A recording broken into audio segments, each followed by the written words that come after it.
Maing buntag Pilipinas, maing hapon Texas. So igsoon, nanapod kita no, magpadayon ta sa pagbasa sa pulong sa Dios sa maghuhukom, no? Nanata sa maghuhukom chapter 20. So actually igsoon mahumana ta karon no, kay naanay 21 ka chapter ang Book of Judges no. Nara siya 21 ka kapitulo sa libro sa maghuhukom. So igsoon, congratulations no nga mahuman na ta karon sa Book of Judges or maghuhukom. So ugma lahi na pud ato ang basahon nga libro. So tagnaon sa ang ato ang libro nga sunod sa maghuhukom. Okay, so ibutang sa comment section kung kabalo ka igsoon kung unsay sunod sa libro sa maghuhukom. Okay, so before ta magbasa sa last 2 chapters sa maghuhukom, mag-apo sa taigsoon. Hallelujah. Hallelujah. Thank you, Lord, sa kahigayunan niya maghatag ka namo karon o God. Salamat sa makausap pa Ginoo sa imong gugma, sa imong pagkamaayo sa among kinabuhi. Lord, salamat nga ikaw kanunay nagapahimangno kanamo, Lord, nga ang kinabuhi Ginoo diha kanimo adunay kalinaw, kalipay o kagawasan. Salamat, Lord, dalaygon ikaw sa walay katapusan. Salamat Ginoo sa imong pulong nga nagapahinumdum kanamo kanunay, Lord, nga ikaw ang among kalanon sa matag adlaw. So salamat, Lord, dalaygon ikaw. We invite you, God, niining taknaa, and I pray, Lord, nga kanang tanan karon nga nanan-aw ni ani nga video Ginoo, ikaw magapanalangin kanila. I pray Ginoo nga ikaw may magaminister sa ilaha Ginoo, nga sila, Lord, makabati sa imong presensya, O God, nga ikaw, Lord, ilahang maila-ila, o ikaw Ginoo ang mahimo nilang sentro sa ilang kinabuhi. Lord, salamat nga mo silang tabangan sa tanang aspeto sa ilang kinabuhi, Lord. And I pray nga ikaw mag-supply sa tanan nilang mga panginahanglan. In the mighty name of Jesus. In the mighty name of Jesus. So Lord, thank you kayo. O Holy Spirit, we invite you, God. Samtang kami magabasa sa imong pulong, I pray, Lord, nga ikaw may mag-abli sa among salabutan. Ikaw mag-abli Ginoo sa among igdulungog. Nga Lord, among madawat ang imong pulong, O God, nga sa pinasahi nga pamaagi nga amo gyud masabtan ang imong pulong ug nga among pagtug pagsalig kanimo, Lord, the more nga mo dunot, Lord, mo adto sa ilalom Ginoo, go deeper, O God, mo anchor, Lord, sa imong pulong aron dili kami madali matumba, Lord, aron kami mahimong lig-on nga mga lagad kanimo Ginoo hangtod sa imong pagbalik. So Lord, thank you kayo, dalagan ikaw. We welcome you, Lord, in Jesus mighty name I pray. Amen. Amen. Praise God. Hallelujah. Glory to God. So, igsoon, ato ang nangsugdan, no? So, kung nakay Biblia diha, ako jud kang awhagon igsoon nga mo lingkod o mo basa sa imong Biblia. So, sa makausap pa, bisan lahi-lahi tawag version, pero ang pulong sa Dios isara gyud na siya og tumong nga kita makaila sa atong buhi nga Dios. Nga atong gilagaran, no? So, anhinata sa chapter 20 verse 1, no? Mao kini ang Israel nangandam alang sa gubat. Kay remember ang last chapter nga atong gibasa kagahapon nga ang katong Levite, no, iyang gihiwa-hiwa iyang kapuyo-puyo unya iyang gihatag sa mga Israelita. So karon ang sumpay ato ang hibaluan unsay ilang buhaton, no, sa mga Israelita. Okay, verse 1, ingon diri, unya ang tanang katawhan sa Israel gikan sa Dan sa amihanan ngadto sa Beersheba sa habagatan o gikan sa yuta sa gilid sa sidlakan nagtigom sa atubangan sa Ginoo didto sa Mispa. Verse 2, ang mga pangulo sa tanang banay sa Israel mitambong sa maong tigom sa katawhan sa Dios. Sa mga mitambong 400,000 ang mga sundalo. Sa laing bahin ang katawhan sa banay ni Benjamin, nakabalita nga ang ubang mga Israelita nangadto sa Mispa. Nangutana ang mga Israelita, sultihi kami nganong nahitabo man kining maong krimen. Verse 4, ang Libita nga maoy bana sa babae nga gipatay mitubag, ako ug ang akong puyo-puyo miadto sa Gibeah sa kayutaan ni Benjamin aron sa pagpalabay sa kagabhion. Unya, ang mga tao sa Gibeah nangabot aron pagkuha kanako og niadtong gabi una, gilibutan nila ang balay. Buot ako nilang patyon apan gilugos hinuon nila ang akong puyo-puyo og namatay. Unya akong gidala ang iyang patayng lawas ug gihiwa-hiwa ug gipadala ngadto sa tanang bahin sa kayutaan sa Israel. Kining mga tawhana nakabuhat kanatog dautan ug mangilad nga butang. Busa, verse 7, ingon nga kitang tanan mga Israelita unsa may atong buhaton. Ang tanang katawhan nagdungan pag-ingon, walay usa ka namo nga mupauli. Nagpuyo man sila sa tulda o sa balay, mao kini ang atong buhaton. Magpili kitag mga tawo nga muatake sa Gibeah. Usa sa napulo ka bahin sa mga tawo sa Israel maoy musangkap og pagkaon alang sa kasundaluhan nga musulong sa Gibeah tungod sa mangilad nga nabuhat nila sa Israel. Busa ang tanang tawo sa Israel naghiusa sa pag-atake sa syudad sa Gibeah. Okay, verse 12. Ang mga banay ni Israel nagpadalag mga mensahero sa tibuok kayutaan sa banay ni Benjamin aron sa pag-ingon. Pagkangilngig ni ining krimen nga inyong nabuhat. Karon itugyan kanamo kadtong daotang mga tawo sa Gibeah aron patyon namo sila ug mawagtang kining mangilad nga nahitabo sa Israel. Apan ang katawhan sa Benjamin wala manumbaling niini. Nagtigom hinuon sila sa Gibeah gikan sa tanang syudad sa Benjamin aron sa pagpakig-away sa katawhan sa Israel. Okay. Ni adtong adlaw gitigom nila ang 26,000 ka sundalo gikan sa ilang mga syudad. Dugang pa niini ang mga longsuranon sa Gibeah nagtigom og 700 ka piniling mga tawo nga pulos walhon. Matag usa kanila makahimo paglumbuyog og bato og kaigo bisan sa usa ka lugas nga buhok og dili gayud mosipyat. Oh wow, kakuyaw no? Sa laing bahin, verse 17, ang mga Israelita walay labot sa banay ni Benjamin. Nagtigom og 400,000 ka binansay nga mga sundalo. Verse 18, ang mga Israelita nangadto sa Betel aron pagpakisayod sa Dios kung kinsang banaya ang muuna pag-atake sa banay ni Benjamin. Ang Ginoo mitubag ang banay ni Juda. Ang banay ni Juda. Hallelujah. Verse 19, busa ang mga Israelita namangon pagkabuntag ug nagkampo duol sa siyudad sa Gibeah.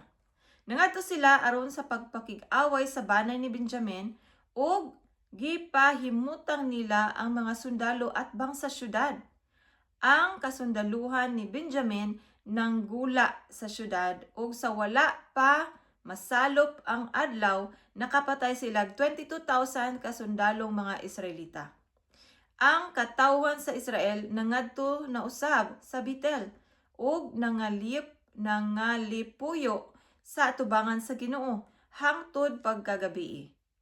Nagpakisayod sila kaniya, makigubat ba kami pag-usab sa among mga igsuon nga sakop sa banay ni Benjamin? Ang Ginoo mitubag, oo. Busa, nadasig ang mga Israelita og gipahimutang na usab nila ang ilang mga sundalo sa maong dapit nga ilang nahimutangan sa miaging adlaw. Okay, verse 24, ang mga Israelita misulong og usab sa banay ni Benjamin. Og sa ikaduhang higayon, nanggula ang mga taga-Benjamin sa Gibeah og niining higayuna nakapatay sila 18,000 kabatid nga mga sundalong Israelita. Unya, ang tanang katawhan sa Israel nangadto sa Betel og nagsubo. Nang lingkod sila atubangan sa Ginoo ug wala mangaon hangtod sa pagkagabi. Naghalad sila mga hayop alang sa panaghiusa ug nagsunog sila mga halad alang sa Ginoo. 27. Nagpakisayod sila sa Ginoo. Niadtong higayuna didto na sa Betel ang sudlanan sa kasabutan sa Dios.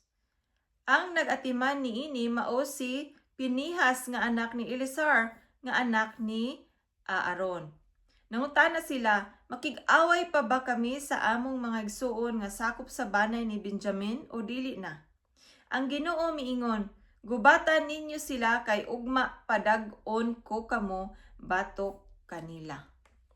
So ngano kaya tungod kay naghimo ang mga tagigibiya og mangilngig nga krimen. Hinumdum ka sa chapter 19, moto ilang krimen nga gihimo, gilugos nila ang kapuyo-puyo sa Levita. O kato, wala gyud nakalipay sa Ginoo. Napasuko pag-ayo ang Ginoo sa ilang gihimo. Even though, Israelita gyapon sila, kabanan ni Benjamin, pero wala gyud sila kahimutan sa Ginoo. No? Maunang gipapatay sila sa Ginoo. Okay, so mauna ang ilahang kuan sa una, no? Kanang balaod, no nga ipapatay gyud to mga naghimog dautan batok sa mga katawan sa Dios. And even though kapareho ra sila, pero tungod kay dili man to maayo atubangan sa Ginoo, ipapatay gyapon siya sa Ginoo. Okay, so padayon ta verse 29. Busa gipatago sa mga Israelita ang pipila ka mga sundalo libot sa Gibeah. Gipahimutang nila ang ilang kasundaluhan sa naanda nilang lugar o giatake ang kasundaluhan ni Benjamin. Unya, nanggula sa syudad ang katawhan sa banay ni Benjamin aron sa pagpakig-away hangtod nga sila layo na sa syudad. Sama sa gibuhat nila kaniadto, gipamatay nila ang mga sundalo sa Israel nga didto sa dalan paingon sa Betel o sa Gibeah o sa ubang dapit. Ang napatay nila mga 30 ka Israelita. Miingon ang mga taga Benjamin, napildi gihapon nato sila. Apan miingon ang mga Israelita, manibog kita og dad-on ta sila layo sa syudad. Unya, ang kasundaluhan nga mga Israelita nanibog og nagpundok sa Baal Tamar. Apan ang mga tawo nga naglibot sa syudad mikalit paghasmag gikan sa ilang taguanan sa batuong dapit libot sa Gibeah. Napulo ka libo ka piniling mga sundalo sa Israel ang midasdas sa Gibeah og ngilngig kaayo ang kumbate. Ang mga sakop sa banay ni Benjamin wala mahibalo nga hapit na di ay sila mga laglag. Gitugyan sa Ginoo ngadto sa Israel ang kasundaluhan ni Benjamin. Ang mga Israelita nakapatay og 25,100 ka kaaway ni adtong adlaw. Busa ang mga sakop sa banay ni Benjamin midawat nga napildi na gayud sila. Okay, so padayon ta giunsa pagdaog sa mga Israelita. Okay, nanibog ang mga Israelita gikan sa mga sakop sa banay ni Benjamin kay nagsaligman sila sa mga tawo nga ilang gipatago libot sa Gibeah. Kining mga tawhana nga nanago midali pagdagan ngadto sa Gibeah ug gipamatay nila ang tanang lumulupyo sa lungsod. Ang kasundaluhan sa Israel lakip ni adtong nanago nagkasabot bahin sa usa ka sinyas nga inig kakita nilag dakong aso nga muotbo sa lungsod, musumbalik sila pagdasdas. Niining higayuna ang mga sakop sa banay ni Benjamin nakapatay na og 30 ka Israelita. Nagkanayon sila napildi gihapon nato sila.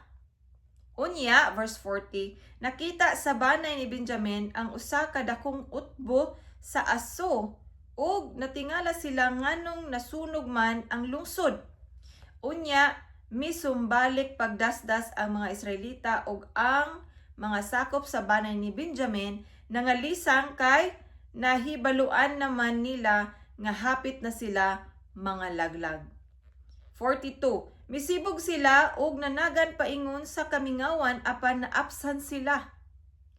nataliwad-an sila sa bagang kasundaluhan sa Israel ug sa kasundaluhan nga nanggula gikan sa lungsod ug gipamatay sila. Verse 43, gilibutan sa mga Israelita ang ilang mga kaaway ug wala lungi paggukod hangtod sa sidlakang dapit sa Gibeah ug gipamatay nila sila.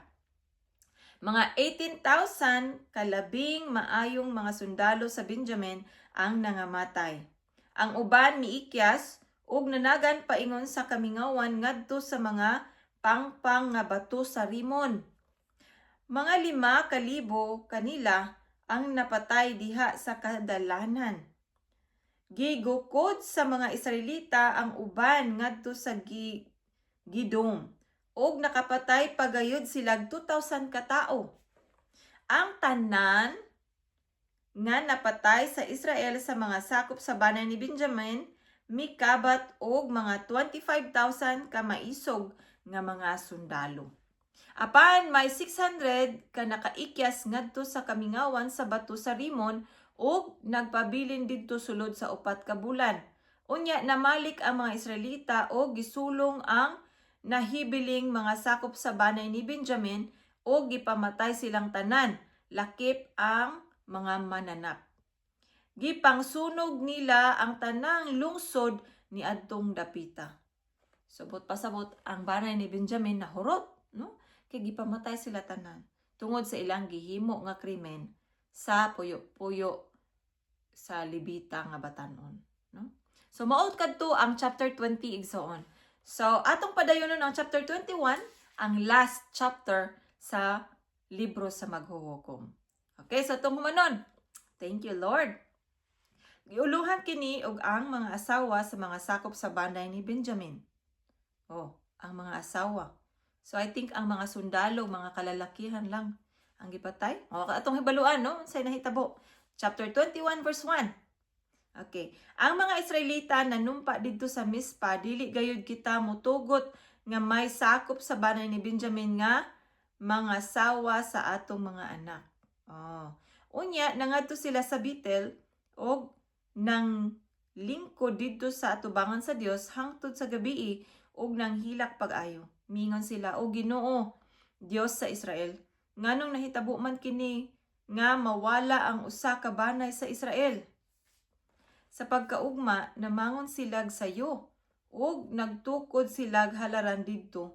Unya, naghalad silag mga halad sa pagpakigdait ug nagsunog silag mga mananap nga inihaw. Nangutana sila sa tanang banay sa Israel, kinsay wala mutambong ni ining tiguma sa atubangan sa Ginoo. Kay nakapanumpa man sila nga patyo nila ang dili muadto sa atubangan sa Ginoo didto sa Mispa. Apan ang katawhan sa Israel nasubo sa ilang mga kaigsuunan nga mga sakop sa banay ni Benjamin. Mingon sila, karong adlaw ang Israel nawad-an og usa sa iyang mga banay, no? Ang banay ni Benjamin. Verse 7, unsay angay tang buhaton aron makaasawa ang nahibilin nga nakapanumpa man kita sa Ginoo nga dili nato ipasawa kanila ang atong mga anak. Verse 8, unya miingon sila sa mga banay sa Israel, kinsay wala moadto sa Ginoo didto sa Mispa. Nasayran nila nga walay taga Jabes sa gilid nga mitambong sa tigom. Sa gipundok na ang mga tao walay taga Jabes didto. Busa ang mga tao nga nagkatigom, nagsunog 12,000 sa ilang labing maisog nga mga tao o giingnan. Adtua og patya ninyo ang tanang atua sa Jabes, lakip ang mga babae o kabataan. Patya ang tanang lalaki o ang tanang babae nga dili ulay. Nakakuha silag 400 kabatanong babaeng ulay didto sa Jabes o gidala nila sila ngadto sa kampo sa Silo nga didto sa yuta sa Kanaan.